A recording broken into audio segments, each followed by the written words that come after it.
വളരെ പെട്ടെന്ന് ഒരു തേങ്ങാ ബൺ തയ്യാറാക്കിയെടുത്താലോ ഉണ്ടാക്കിയെടുക്കാൻ വേണ്ടിയിട്ട് വളരെ സിമ്പിളാണ് കേട്ടോ. തേങ്ങാ ബണ്ണ് സാധാരണ തയ്യാറാക്കിയെടുക്കുമ്പോൾ ഈസ്റ്റൊക്കെ ചേർത്ത് കുഴച്ച് വെച്ച് 2 മണിക്കൂറൊക്കെ റെസ്റ്റ് ചെയ്യാൻ വെച്ചിട്ടൊക്കെയാണ് നമ്മൾ തയ്യാറാക്കിയെടുക്കുക. ഇതിന് അതിൻ്റെ ഒന്നും ആവശ്യമില്ല. ഞൊടിയിടയിൽ നമുക്ക് തയ്യാറാക്കിയെടുക്കാനായിട്ട് പറ്റും.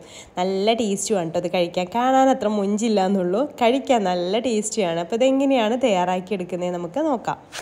ആദ്യം ഒരു പാൻ വെച്ച് ചൂടായ ശേഷം അതിലേക്ക് 2 ടീസ്പൂൺ നെയ്യ് ഒഴിച്ചു കൊടുക്കാം. നമുക്കിതിലേക്ക് വേണ്ടിയിട്ടുള്ള ഫില്ലിങ്, തേങ്ങയുടെയൊക്കെ ഫില്ലിങ് റെഡിയാക്കി എടുക്കാൻ വേണ്ടിയിട്ടാണ് കേട്ടോ.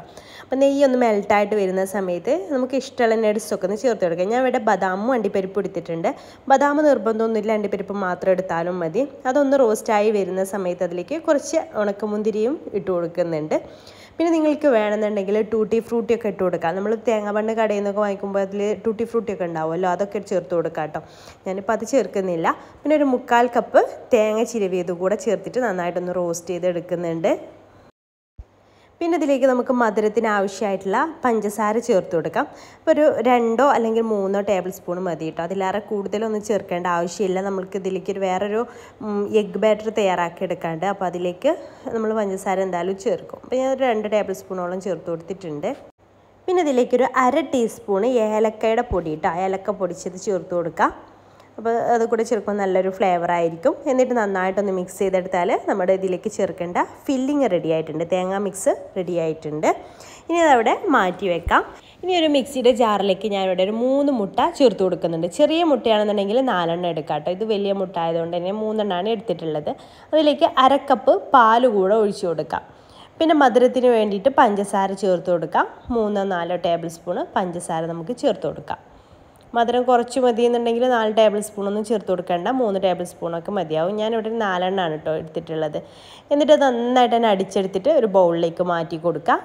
പിന്നെ നമുക്ക് വേണ്ടത് അരിവശമൊക്കെ കളഞ്ഞെടുത്തിട്ടുള്ള ബ്രെഡ് പീസസ് ആണ്. പിന്നെ ഈ നമ്മൾ നേരത്തെ തയ്യാറാക്കിയെടുത്തില്ല ആ പാൻ തന്നെയാണ് കേട്ടോ. ഞാൻ കുറച്ച് നെയ്യൊന്ന് എല്ലാ ഭാഗത്തേക്കും സ്പ്രെഡ് ചെയ്ത് കൊടുത്തിട്ടുണ്ട്. എന്നിട്ട് ഓരോ ബ്രെഡിൻ്റെ പീസും ഈ ഒരു എഗ്ഗ് മിക്സിൽ ഡിപ്പ് ചെയ്തിട്ട് ഇതുപോലെ നമ്മൾ പോളയൊക്കെ തയ്യാറാക്കിയെടുക്കില്ലേ, ആ രീതിയിൽ എല്ലാ ഭാഗത്തും ഗ്യാപ്പുകളൊന്നും ഇല്ലാണ്ട് ഫില്ല് ചെയ്തിട്ട് വെച്ച് കൊടുക്കാം. അങ്ങനെ ഫുള്ളായിട്ട് റൗണ്ടിൽ വെച്ച് കൊടുക്കാം കേട്ടോ. നമ്മുടെ എടുക്കുന്ന പാനിനനുസരിച്ചാണ് ബ്രെഡ് എത്ര എണ്ണം വേണം എന്നുള്ളത് ഡിസൈഡ് ചെയ്യാൻ വേണ്ടിയിട്ട്.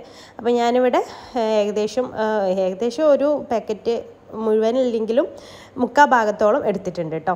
അപ്പോൾ അങ്ങനെ ഫുള്ളായിട്ട് കവർ ചെയ്തതിന് ശേഷം അതിൻ്റെ സെൻട്രലായിട്ട് നമ്മൾ തയ്യാറാക്കി എടുത്തിട്ടുള്ള തേങ്ങാ മിക്സ് അതിലേക്ക് എല്ലാ ഭാഗത്തേക്കും ഒന്ന് സ്പ്രെഡ് ചെയ്ത് വെച്ച് കൊടുക്കുക. എന്നിട്ട് മുകൾ ഭാഗത്തും ഇതുപോലെ ബ്രെഡ് സ്ലൈസസ് ഇതിൽ എഗ് മിക്സിൽ ഡിപ്പ് ചെയ്തിട്ട് വെച്ച് കൊടുക്കുക കേട്ടോ. അതിന് മുഴുവനായിട്ടൊന്ന് കവർ ചെയ്തെടുക്കുക. ഇങ്ങനെ ഗ്യാപ്പൊക്കെ ഉണ്ടെങ്കിൽ അതൊക്കെ ഇങ്ങനെ ബ്രെഡ് ഒന്ന് ഇങ്ങനെ കട്ട് ചെയ്തിട്ട് വെച്ച് കൊടുത്താൽ മതി.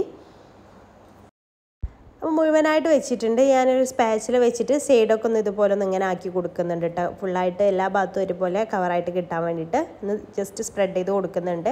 ബാക്കിയുള്ള എഗ് മിക്സ് ഉണ്ടെങ്കിൽ അതിൻ്റെ മുകളിലായിട്ട് ഒഴിച്ച് കൊടുക്കണം കേട്ടോ.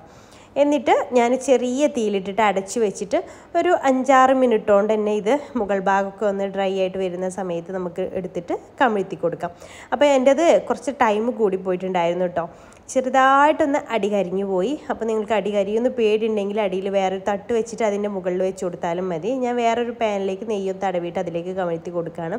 ചെറുതായിട്ടൊന്ന് കരിഞ്ഞു പോയിട്ടുണ്ട്, എന്നാലും കുഴപ്പമൊന്നുമില്ല, ടേസ്റ്റിനൊന്നും കുഴപ്പമില്ല കേട്ടോ. ഞാൻ എടുക്കാൻ കുറച്ച് ലേറ്റായി പോയതായിരുന്നു. അപ്പോൾ നിങ്ങൾ ചെയ്യുമ്പോൾ ഒന്ന് ശ്രദ്ധിച്ചാൽ മതി. അപ്പം നമ്മുടെ ഈ ഒരു തേങ്ങാ ബണ്ണ് എളുപ്പത്തിൽ തയ്യാറാക്കിയെടുക്കാൻ പറ്റുന്ന, എന്താ പറയുക, ഒറിജിനലെന്ന് ഞാൻ പറയുന്നില്ല, എന്നാലും കുട്ടികൾക്കൊക്കെ വൈകുന്നേരം സ്കൂളൊക്കെ വിട്ട് വരുന്ന സമയത്തൊക്കെ ഉണ്ടാക്കി കൊടുക്കാൻ പറ്റുന്ന സിമ്പിളായിട്ടുള്ളൊരു തേങ്ങാ ബണ്ണിൻ്റെ റെസിപ്പിയാണ് കേട്ടോ. ഇഷ്ടമായാൽ ലൈക്ക് ചെയ്യാൻ മറക്കരുത്. അതുപോലെ തന്നെ നമ്മുടെ ഒരു പേജ് ഫോളോ ചെയ്യാത്തവർ ഫോളോ ചെയ്യാനും മറക്കരുത് കേട്ടോ. നല്ല സോഫ്റ്റാണ് കേട്ടോ. ഇത് കട്ട് ചെയ്യുമ്പോൾ തന്നെ നിങ്ങൾക്ക് അറിയാൻ പറ്റും, നല്ല സോഫ്റ്റ് ആയിട്ടുള്ള ഒരു ഐറ്റമാണ്. അപ്പോൾ എന്തായാലും നിങ്ങൾ തയ്യാറാക്കി നോക്കുന്ന സമയത്ത് ഫീഡ്ബാക്ക് അറിയിക്കാൻ മറക്കരുത്. അപ്പോൾ ഇൻഷാ അല്ലാഹ് പുതിയൊരു നല്ലൊരു വീഡിയോ ആയിട്ട് അടുത്ത ദിവസം കാണാം. താങ്ക്